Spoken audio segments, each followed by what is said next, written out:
안녕하세요. 엉클로즈입니다. 오늘 학생비자 심사 강화에 대해서 2편을 찍을 건데요. 앞서서 한 40분짜리 영상을 찍었는데 너무 길어서 다시 찍습니다. 네. 핵심적인 얘기들만 좀 한 20분 이내에 짧게 전달을 해드릴 거고요. 제가 1편에 왜 이렇게 학생비자가 강화되게 됐는가, 호주 정부가 똥을 싸질러 놓고는 왜 이제서야 시스템 변경을 통해서 이걸 정리하려고 하는가에 대한 배경을 설명드린 영상 1편이 있으니 클릭을 하셔서 안 보신 분들은 보고 오시면 도움이 될 겁니다. 그래서 총 3가지 관련으로 제가 설명을 좀 드릴 건데요. 첫 번째로는 이 학생비자가 변경이 되면은 가장 임팩트를 많이 받을 수 있는 학교의 현재 분위기, 상황들에 대해서 이야기를 할 거고요. 두 번째로는 현재 다른 나라들은 어떤가? 그러면 호주랑 항상 교육 분야에서는 경쟁을 하고 있는 캐나다가 있잖아요. 이제 캐나다의 상황들 또 얘기를 좀 해나갈 거고요. 그리고 현재 3월 23일부터 학생비자를 심사를 변경하겠다라고 하는 공식적인 내무부의 인포메이션이 있었습니다. 거기에 대한 내용과 그리고 실질적으로는 에이전트가 바라보는 변화의 현실적이고 방법적인 접근은 어떻게 될 것인가, 이렇게 3가지에 대해 가지고 얘기를 하도록 하겠습니다. 자, 첫 번째, 이제 학교들에서 온 메일들을 조금 캡처해 가지고 이렇게 보여준 건데, 학교에서 얘기를 했어요. 첫 번째 학교에서는 자, 콜롬비아, 에콰도르 애들한테는 우리가 입학 확인서를 내주지 않겠어. 그래서 호주 내 오프쇼어에 있는 학생들은 신청하지 마. 다만 호주 내에 있는 해당 국가 학생들은 신청할 수 있어. 그리고 필리핀 학생들은 임시적으로 입학 확인서 내주는 건 홀드하겠어. 뭐 이런 얘기들을 했고요. 두 번째로는 이 학교에서는 이전의 비자 상태가 이제 408 코비드 비자를 가지고 있다든지 워킹 홀리데이로 있었다든지 그리고 482 비자를 가지고 있었던 학생들에 있어 가지고는 심사를 강화하거나 입학 허가를 내주지 않을 거다. 다만 408 비자를 가지고 있었는데 이전에 학업을 하다가 학교가 온라인으로 전환됐거나 코스가 닫았다거나 그래서 다시 그와 비슷한 코스들로 돌아가려고 하는 상황에 학생들 놓여 있다면 그거는 받아줄 것이다. 이런 얘기를 하고 있고요. 그리고 최근에 저희가 받은 케이스 중에 하나인데 이 멜번에 있는 테이프인데 심사가 원체 좀 까다롭기는 했어요. 헌데 학생이 한 30대 중반 정도 됐는데 입학 허가서를 우리는 너에게 못 내주겠다. 이유는 뭐냐면은 너는 지금 현재 신청하고자 하는 디플로마 과정, 준전문 기술 과정보다 높은 학위를 한국에서 하였으며 그 학업과 지금 하려고 하는 학업 간의 공백도 꽤 큰 상황이다. 그래서 네가 비자를 호주에서 신청하면 학생 비자가 안 나올 것 같기에 우리는 입학 허가를 내줄 수가 없다. 이런 얘기들을 하고 있습니다. 그래서 학교에서는 무슨 얘기를 연결돼서 하고 있냐면 현재 몸을 많이 사리고 있거든요. 학교 관계자들 좀 얘기를 해보면은 호주에서는 국가 등급이 있어요. 우리나라 1등급인데 예를 들어서 서브컨티넨탈 남미 쪽에 3등급 국가들도 있고 동남아의 2등급 국가들도 있고 그래서 국가마다 3개의 등급으로 나눠지고 학교도 3개의 등급으로 나눠져요. 근데 이 등급을 취합해 가지고 5가 넘으면 5등급이죠. 합쳐서 5등급이 넘으면은 서류들이 많이 요청돼요. 심사도 까다로워지고 그래서 학교는 항상 등급을 고려해야 돼요. 적어도 2등급에서 3등급으로 가지 않도록 그런 걸 하는데 그거를 심사하는 어떠한 포인트 기준이 있는데 제가 여기 적어놨죠. 2.5를 넘지 마. 2.5가 넘어가면 이제 3등급으로 넘어가는가 봐요. 이제 이런 얘기들을 하고 있어서 몸을 많이 사리고 있고, 그래서 특정 국가 학생들을 받지 않는 거, 호주 내, 호주 외 학생들을 분류해서 또 받고 있고, 이전 학생 비자의 상태와 관련해 가지고 또 입학 허가를 내주는 것들을 또 꺼리고 있고, 이전에 학업이 상위 학업을 했는데 디그리 자체가 레벨이 내려간다 라고 하면은 또 안 받겠다 라고 하는 학교들이 있고요. 학업과 경력 사이에 공백이 있을 경우 이거에 대해서 CV라든지 레주메 같은 걸로 진술하고 또 뭐 스테이트먼트 같은 것들을 추가적으로 요청해가지고 학교 자체도 깐깐한 심사들을 해나가는, 왜냐하면 학교 등급이 내려가면 안 되니 이제 이런 분위기로 전환이 되고 있고, 예전에는 2, 3등급 국가들의 학생들한테 이런 요청을 했거든요. 지금은 한국 1등급 국가들한테도 이런 요청들이 점점 강화돼서 나오고 있다라고 보시면 됩니다.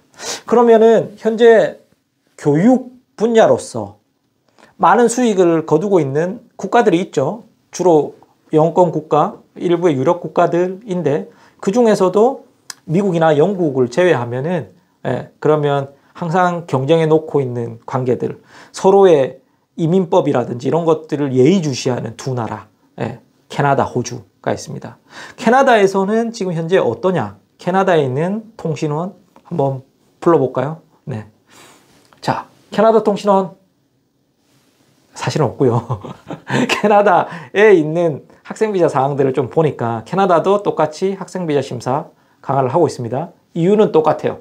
임시비자가 엄청나게 증가되는 상황에서 문제들이 많이 발생을 했거든요.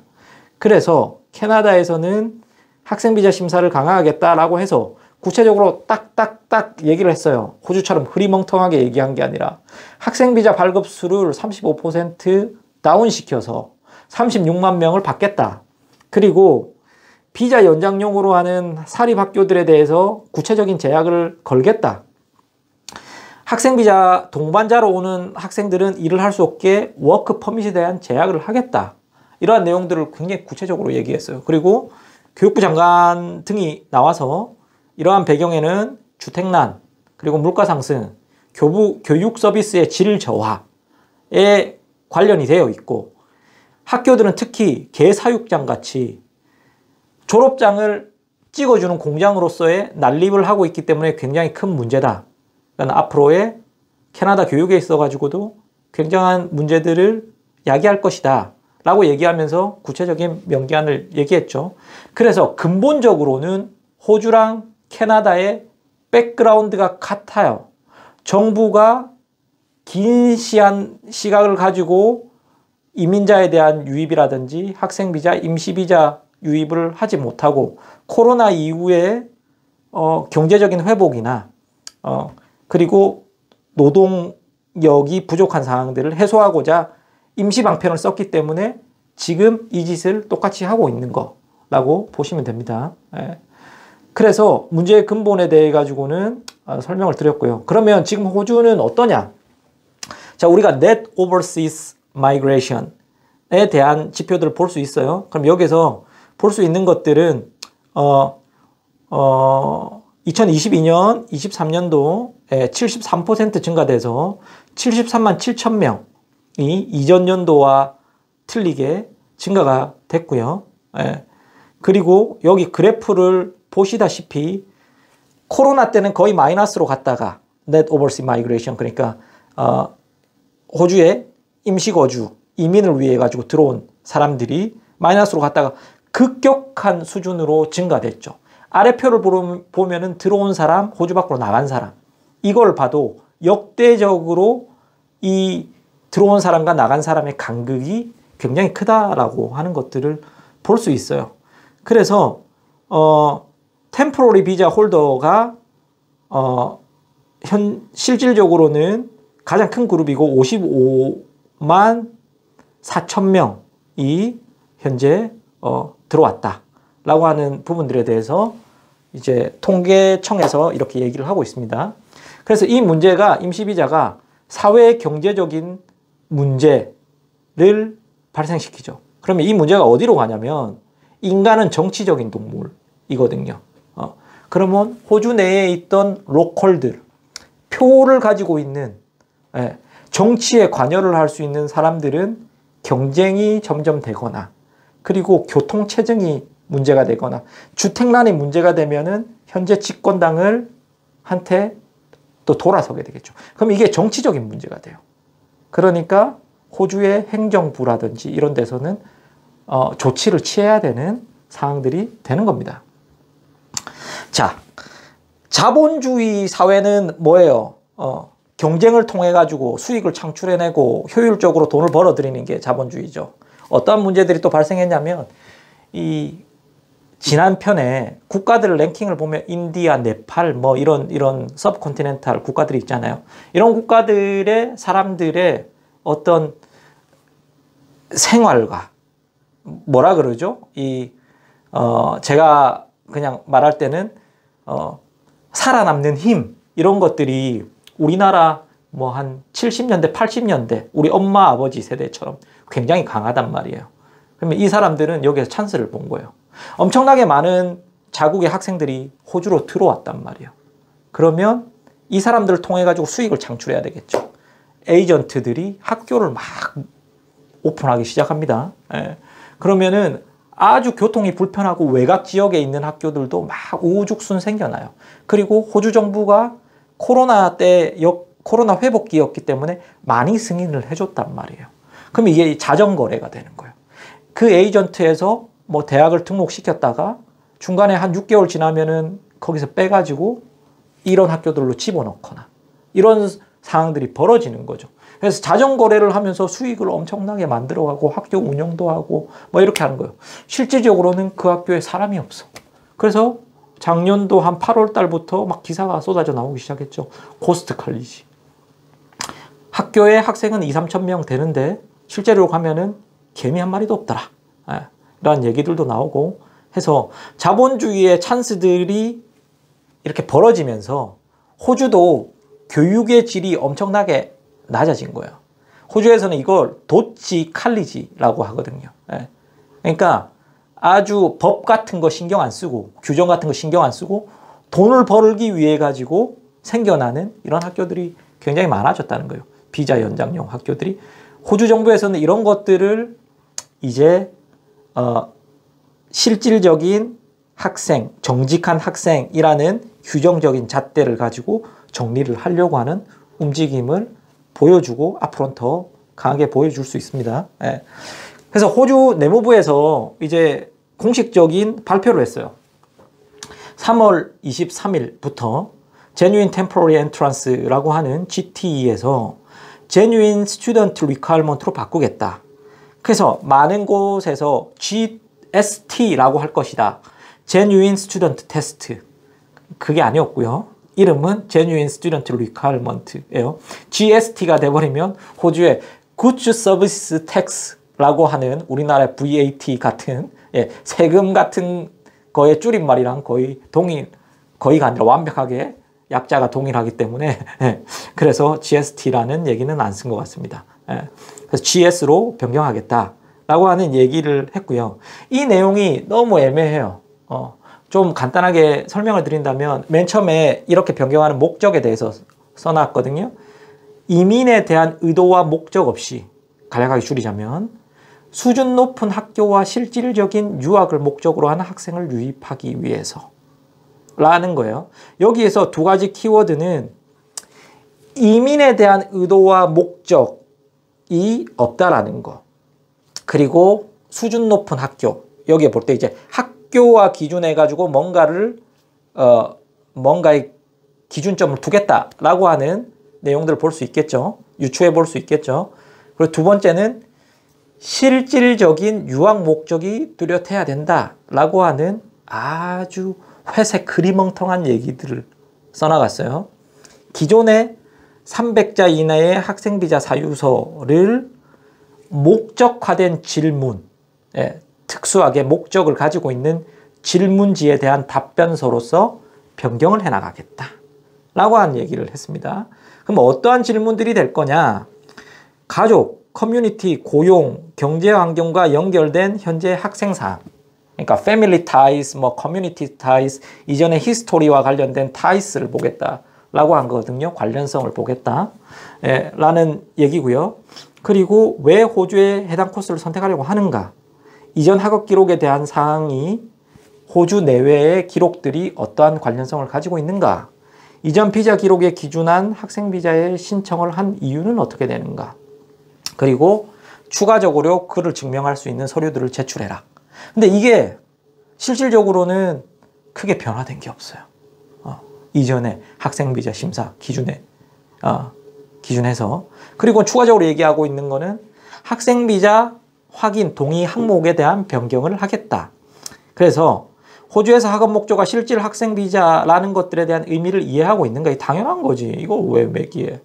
학생비자 조건에 대한 이해와 이행, 상태 변화 시 이민성에 인포문을 해야 된다. 당연하잖아. 이거 예전에도 얘기했던 거고. 학업 이후 이민이 가능하나 제한된 졸업생만을 가능함을 이해했고, 법적으로 거주가 불가능한 경우 졸업 이후에 반드시 호주 출국에 대해서 이해한다 라고 하는 것들에 대한 동의. 이건 이제 조금 변경된데, 이전에는 너는 학업 목적으로 왔으니까 학업하고 나가면 나가야 돼. 그래서 항상 GT에 학업 이후에 내가 호주에 체류 안 할 거라는 것들에 대한 내용을 마지막에 기재했잖아요. 근데 이제는 그렇게 안 해도 된다는 거야. 너가 학업을 한 다음에 호주에서 이민을 할 수 있다라는 것들은 우리도 알고 있어. 인정한다. 다만 이 이민은 아무나 하는 사항들은 아니니까 그거는 너가 이해해야 돼. 그리고 졸업을 한 다음에 호주 밖으로 적합한 비자가 없으면 나가야 된다는 것도 이해해야 돼. 이런 얘기를 하고 있는 거야. 왜 이 얘기를 하냐면은 이전에 있었던 GT는 올바르지 않잖아요. 사람의 미래가 어떻게 될 걸 알고 나는 뭐 반드시 호주 밖으로 나갈 것이다 이런 내용들을 적어요. 근데 호주 이민성에서는 이제 그거는 우리가 올바르지 않은 스탠스로서 학업 사유서를 받았다는 걸 인정했다는 거지. 다만 너가 이 학업을 끝낸 다음에 추가적인 비자들을 또 학생 비자를 신청하고 할 경우에는 우리가 이러한 항목들에 대해서 명기를 했고 너도 동의를 했기 때문에 적합한 비자가 아니라고 판단하고 추가적인 학생 비자를 연장하는 데 있어 가지고는 거절할 수 있는 요만큼의 뭔가 꼬투리를 잡아 놓을게, 이러한 내용으로 해석이 좀 됩니다. 그래서 저희가 이전에 가지고 있는 케이스를 기준해 가지고, 요건 제 주관적인 의견이에요. 이 주관적인 의견을 어떻게 받아들이는지는 개개인이 생각을 한번 해보시면 좋을 것 같고요. 이전의 케이스를 바탕으로 해가지고 어떻게 호주 정부에서는 이것들을 적용하겠는가 라고 하는 이야기를 좀 드려보도록 하겠습니다. 첫 번째로 이제 제가 볼 때는 호주 내무부에서는 학생비자 심사를 다 3등급 국가처럼 보겠다라는 거예요. 왜냐하면은 지금 폭증한 넷 마이그레이션, 인구에 대한 부분들을 조절을 해야 되는 시기이기 때문에 그래서 학생비자 심사를 강화를 하겠다는 거죠. 그럼 여기에서 우리는 방법적으로 어떻게 준비를 좀 해야 되는지, 어떠한 스킬들이 좀 들어가야 되는지 이런 부분들을 좀 이해를 해보자고요. 그래서 제가 이제 동안 추가적인 내용들을 나오는 것들을 쭉 보면서 저희가 학생비자를 진행하는 데 있어 가이드라인 주는 거는 이러한 부분들이 있습니다. 가능하건 안 하건 IELTS건 PT 또는 영어 실력이 아주 낮다면 영어 코스들을 등록해서 영어에 대한 명확한 에비던스를 제출해라. 이게 첫 번째고요. 그리고 장고 증명은 1등급 국가라서 현재 안 내도 된다라고 하지만 안 내면 엄청난 문제가 생길 거기 때문에 장고 증명은 꼭 내도록 하자. 두 번째, 그리고 학교에 대한 선별을 잘해야 된다.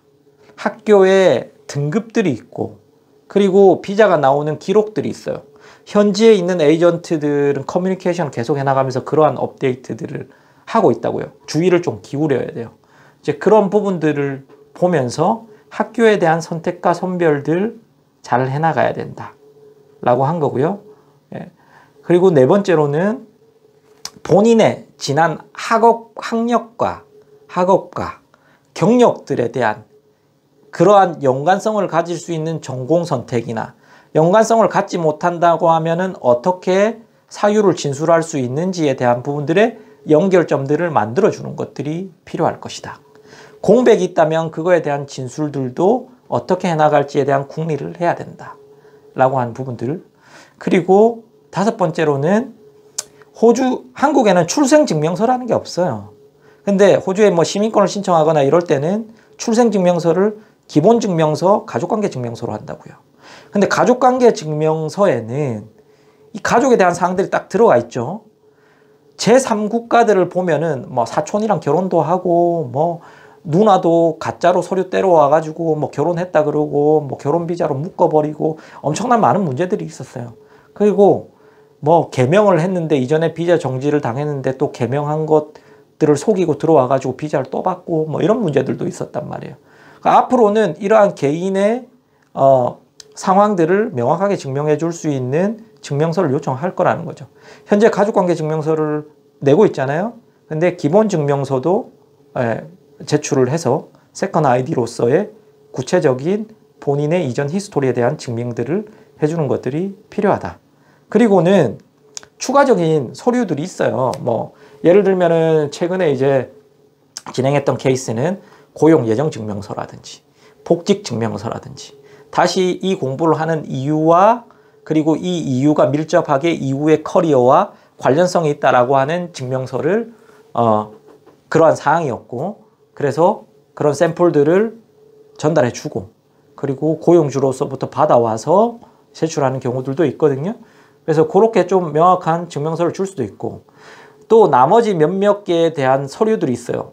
아주 호주에서 학업하는 거와 나중에 계획에 대해 가지고 명확하게 증빙해 줄 수 있는 추가적인 서류들이 있는데 이거는 영업적인 부분들에 있어 가지고의 나름대로 노하우이기 때문에 구체적으로 얘기는 드리지 않겠지만 그러한 서류들을 잘 준비해서 제출하는 것도 필요할 것 같습니다.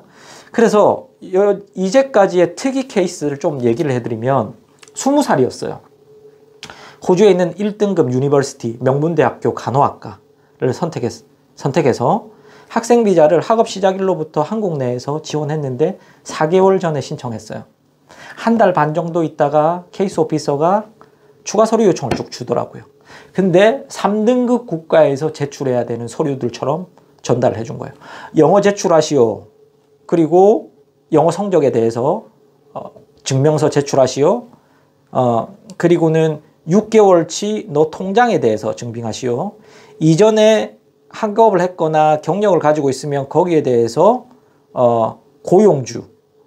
고용주에서 일했다는 익스피리언스 레터를 증빙하시오. GTE에 대해 가지고 너가 제뉴인하다. 실질적인 학생이라는 것들을 다시 한번 진술을 해달라. 등등에 대해 가지고 많은 서류들을 요청했어요. 이건 3등급 국가가 받을 만한 서류들을 요청한 거예요. 이 학생은 정말 정직하고 그리고 실질적인 학생임에도 불구하고 그래서 우리가 그 서류들을 연말에 다 취합해가지고 전달했음에도 불구하고 2월달 학업 시작할 때까지 비자가 안 나온 거예요. 그럼 여기에서 결정을 해야 되잖아요. 근데 저는 학생은 무조건 비자가 안 나올 만한 학생들이 아니기 때문에 반드시 들어와라. 그래서 관광비자로 들어왔어요. 부모님과도 여러 가지의 혼선과 설명과 많은 얘기들이 있었죠. 그리고 들어온 다음에 이민성의 체이스업을 법무팀에서 하고 또 하고 추가 서류 내고 아버지 레타도 내고 계속했어요. 2월 말에 학업이 시작되고 한 달이나 지난 시점에 학생 비자가 승인이 된 케이스도 있어요. 그러니까 비자 심사가 1등급 국가라고 해도 지금은 3등급 국가처럼 처리해가지고 요청되는 케이스들도 존재를 한다는 거죠. 그리고는 두 번째 케이스는 학생 비자를 요리 학업으로 받은 남편의 와이프가 워킹 비자로 들어와 있다가 동반 비자로 이렇게 같이 넣은 상황이에요. 서브스컨트 비자라고 하거든요. 동반 비자로 넣었는데 비자를 넣고 나서 한 달쯤 넘은 기간이 돼서야 이민성에서 6개월치 잔고 증명서 그리고 네가 왜 동반 비자를 신청하고자 하는지에 대한 구체적인 사유를 쓰라고 해가지고 요청이 들어왔습니다. 그래서 그것들을 다 정리해가지고 지금 제출한 상황이고 아직도 비자는 기다리고 있어요. 지금 기다린 기간도 4주를 넘어가고 있고 그런 상황입니다. 그래서 원체 동반으로 이렇게 학생 동반을 넣으면 무조건 나왔단 말이에요. 지금 이 동반도 까다롭게 심사를 하고 있는 상황이고 이전에 다른 에이전트에는 동반 비자를 넣었는데 캔슬이 되고 있는 케이스도 있기 때문에 이런 것도 굉장히 좀 주의를 하셔야 될 겁니다. 엉클오치 최근에 학생비자 재심을 법무팀에 요청해가지고 재심이 한 1년 정도 걸려서 재심에서 승소를 했어요. 재심에서 승소를 하면 다시 학생비자를 리뷰를 하게 돼요. 학생비자를 리뷰를 하는 케이스 오피서가 뭐라 그랬냐면 이 학생에 대해서 영어 성적을 제출해라. 근데 영어 성적이 없었던 거죠. 그래서 이 학생에 대해서 영어에 대한 에비던스를 제출하기 위해서 지금 분주하게 또 요청해서 움직이고 있는 상황이거든요. 그래서 영어에 대한 화두들이 계속적으로 올라오고 있는 상황이고요.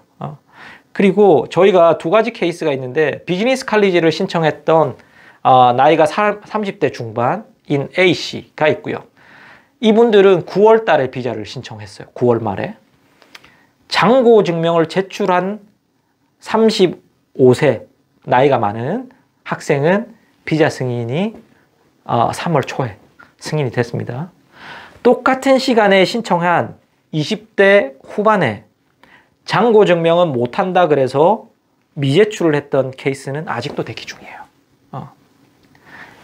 세부적으로 이전에 히스토리들이 조금 틀린 부분들이 있지만 A도 B도 호주에서 이전에 다른 학업들을 했던 경력들이 있거든요. 그럼에도 불구하고 장고 증명을 냈던 케이스는 승인이 됐으나 내지 않았던 케이스는 아직도 계류가 되고 있다. 라는 부분들은 장고 증명을 얼마나 중요하게 바라보고 있는가 하는 반증이 될 겁니다. 예. 지금 현재 그저께도 호주에서 레스토랑을 운영하는 또 사장님 만나서 식사하면서 술 한잔 했는데 학생과 고용주는 지금 좀 울고 있는 상황이에요. 왜냐하면 학생 비자가 계속 계류되거나 추가 서류를 요청하거나 또는 거절이 되는 경우들이 증가하고 있단 말이에요. 심지어는 한국 학생도 그렇습니다. 그러면은 학생은 세 가지 반응이 있는가 봐요. 첫 번째로는 서류들을 에이전트나 법무사가 권고해 주는 대로 좀 잘 준비를 최대한 해보려고 하는 경우. 두 번째는 이런 건 모르겠고 그냥 될 대로 되라. 그래서 버팅겨 보다가 이게 보통 그 가이드라인을 주고 나서 28일 이내에 서류들을 전달해야 되는 이 제한 시간들이 있거든요. 근데 비자가 너무 많이 계류되다 보니까 그 시간이 넘어가도 이민성에서 인폼을 천천히 하는 경우들이 있어요. 너 비자 승인 안 됐어. 거절됐어. 이런 내용들에 대해 가지고. 그러니까 모르겠어 라고 버팅기는 경우가 있고. 세 번째로는 그러면은 일단 비자 거절이 나면은 재심 신청하면은 그래도 한 1년 가까이 간다 그러니까 그때까지 열심히 돈 벌다가 나 나갈 거야. 이런 경우들이 있나 봐요. 근데 사람의 일이라는 게 나중에 호주를 안 돌아올 거라고 지금은 생각하지만 또 나중에 호주를 꼭 오고 싶고 와야 되는 상황들이 벌어질 수 있습니다. 그러면 비자 히스토리를 안 좋게 남겨놓으면 나중에 비자를 받을 때 굉장히 힘들어져요. 그 기록들은 전산상으로 다 떠 있기 때문에 그렇기 때문에 비자를 애시당초 신청할 때부터 잘 준비하고 그리고 좀 더 지금 현재로서는 구체적인 학업을 하고자 하는 목표나 어떻게 준비를 해야 되는지에 대한 방법적인 부분들 잘 이해를 해가지고 학생 비자를 집어넣는 것들이 지금 할 수 있는 가장 최선이 아닐까 생각이 됩니다. 현재 일부의 법무사는 우상이래요. 왜냐하면 재심 요청이 너무 많이 들어와서. 그래서 AAT 재심 가는 데 있어서 법무사 수임비를 벌어들일 수 있는 또 시기라고 생각을 하는 곳들이 있어서 재심에 대한 영상들과 홍보들을 또 많이 해나가고 있는 시점이라고 하는데 씁쓸하죠. 네. 자, 향후의 사항들을 좀 바라본다라고 하면 이거 주관적인 의견입니다. 저는 그렇게 생각해요. 세상의 모든 팩트, 사실들은 어떤 사람이 바라보는 자, 어떤 시간에 그 사실들이 존재하느냐에 따라서 사실이 거짓이 될 수도 있고 거짓이 사실이 될 수도 있다라고 생각해요. 그래서 사실은 정확히 말하면 사실이 아니고 틀릴 수 있다는 거죠. 하지만 진리라는 거는 명백하게 정확하고 영원하다라고 생각해요. 그리고 제가 믿는 진리 중에 하나는 수요와 공급의 원칙이 인구수이라고 하는 개념적인 진리가 있습니다. 지금 호주 이민성에서는 급격하게 많이 증가된 인구수를 커팅을 해나가야 되는 상황이에요. 그래서 이게 생각컨대 좀 단시간적으로 해결될 문제는 아닌 것 같고 뭐 한 1년 또는 그 이상은 소요될 수도 있는데 그렇게 해가지고 조절이 좀 됐다라고 하면은 또 변경점들을 가져가겠죠.